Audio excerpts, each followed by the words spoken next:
Chapter 6, The Giants. "But if you were so nice and friendly," Sophie said, "then why did you snatch me from my bed and run away with me?" "Because you saw me," the big friendly giant answered. "If anyone is ever seeing a giant, he or she must be taken away hipswitch." "Why?" asked Sophie. "Well, first of all," said the BFG, "human beings is not really believing in giants, is they? Human beings is not thinking we exist." "I do," Sophie said. "Ah, but that is only because you has seen me," cried the BFG. "I cannot possibly allow anyone, even little girls, to be seeing me and stay at home. The first thing you would be doing, you would be scuttling around, yodeling the news that you were actually seeing a giant. And then a great giant hunt, a mighty giant look-see, would be starting up all over the world, with the human beings all rummaging for the great giant you saw and getting wildly excited.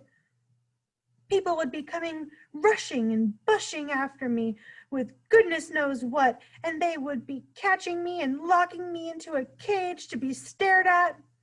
They would be putting me into the zoo or the buncombe house with all those squiggling hippo dumplings and crocodile-dillies." Sophie knew that what the giant said was true. If any person reported actually having seen a giant haunting the streets of a town at night, there would most certainly be a terrific hullabaloo across the world. "I will bet you," the BFG went on, "that you would have been splashing the news all over the wonky world, wouldn't you, if I hadn't wiggled you away?" "I suppose I would," Sophie said. "And that would never do," said the BFG. "So what will happen to me now?" Sophie asked. "If you do go back, you will be telling the world," said the BFG. "Most likely on the telly bunkum box and the radio squeaker, so you will just have to be staying here with me for the rest of your life." "Oh no!" cried Sophie. "Oh yes," said the BFG. "But I am warning you not ever to go whiffling about out of this cave without I is with you, or you will be coming to an ucky-mucky end. I is showing you now who is going to eat you up if they is ever catching even one tiny little glimpse of you." The big friendly giant picked Sophie off the table and carried her to the cave entrance. He rolled the huge stone to one side and said, "Peep out over there, little girl, and tell me what you is seeing." Sophie, sitting on the BFG's hand, peeped out of the cave. The sun was up now and shining fiery hot over the great yellow wasteland with its blue rocks and dead trees. "Is you seeing them?" the BFG asked. Sophie, squinting through the glare of the sun, saw several tremendous tall figures moving among the rocks about 500 yards away. 3 or 4 others were sitting quite motionless on the rocks themselves. "This is giant country," the BFG said. "Those is all giants, every one." It was a brain-boggling sight. The giants were all naked, except for a sort of short skirt around their waists, and their skins were burnt by the sun. But it was the sheer size of each one of them that boggled Sophie's brain most of all. They were simply colossal, far taller and wider than the big friendly giant upon whose hand she was now sitting. And oh, how ugly they were! Many of them had large bellies. All of them had long arms and big feet.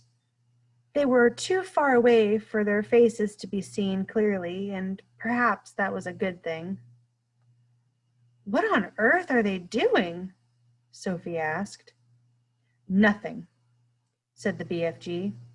They is just moochling and foochling around and waiting for the night to come. Then they will all be galloping off to places where people is living to find their suppers. You mean to Turkey? Sophie said. Bone-crunching giant will be galloping to Turkey, of course, said the BFG. But the others will be whiffling off to all sorts of flung-away places like Wellington for the booty flavor and Panama for the hatty taste. Every giant is having his own favorite hunting ground. Do they ever go to England? Sophie asked. Often, said the BFG. They say the English is tasting ever so wonderfully of Crodskopple. I'm not sure I quite know what that means, Sophie said. Meanings is not important, said the BFG. I cannot be right all the time. Quite often I is left instead of right.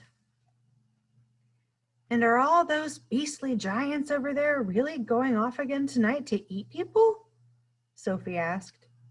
All of them is guzzling human beings every night, the BFG answered. All of them excepting me. That is why ye will be coming to an ucky-mucky end if any of them should ever be getting his gogglers upon you.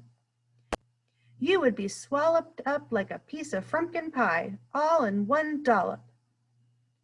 But eating people is horrible. It's frightful. Why doesn't someone stop them? And who, please, is going to be stopping them? Asked the BFG. Couldn't you? Said Sophie. Never in a pig's whistle, cried the BFG. All of those man-eating giants is enormous and very fierce. They is all at least 2 times my wideness and double my royal highness. Twice as high as you, cried Sophie. Easily that, said the BFG. You is seeing them in the distance, but just wait till you get them up close. Those giants is all at least 50 feet tall, with huge muscles. I is the titchy one. I is the runt. 24 feet is puddle nuts in giant country. You mustn't feel bad about it, Sophie said. I think you are just great.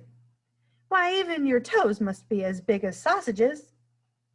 Bigger, said the BFG, looking pleased. They is as big as bumplehammers. How many giants are out there? Sophie asked. 9 altogether, answered the BFG. That means, Sophie said, that somewhere in the world, every single night, 9 wretched people get carried away and eaten alive. More, said the BFG. It is all depending, you see, on how big the human beings is. Japanese beans is very small, so a giant will need to gobble up about 6 Japanese before he is feeling full up. Others, like the Norway people and the Yankee Doodles, is ever so much bigger, and usually 2 or 3 of those makes a good tuck-in. But do these disgusting giants go to every single country in the world? Sophie asked. All countries excepting Greece is getting visited some time or another, the BFG answered. The country which a giant visits is depending on how he is feeling. If it is very warm weather and a giant is feeling as hot as a sizzle pan, he will probably go galloping far up to the Frisbee North to get himself an Eskimo or 2 to cool him down. A nice fat Eskimo to a giant is like a lovely ice cream lolly to you. I'll take your word for it, Sophie said.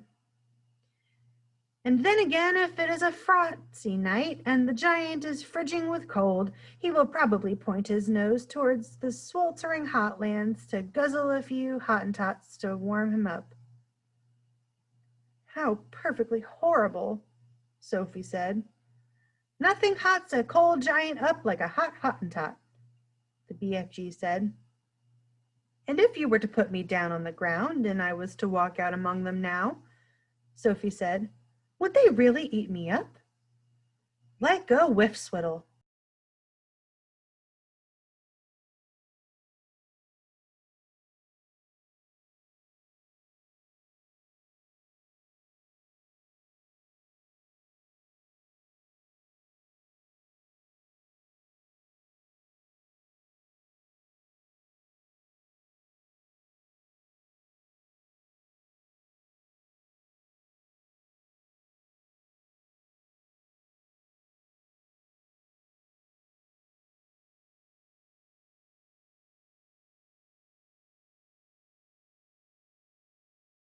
cried the BFG. And what is more, you was so small they wouldn't even have to chew you. The first one to be seeing you would pick you up in his fingers and down you'd go like a drop of drain water. Let's go back inside, Sophie said. I hate even watching them.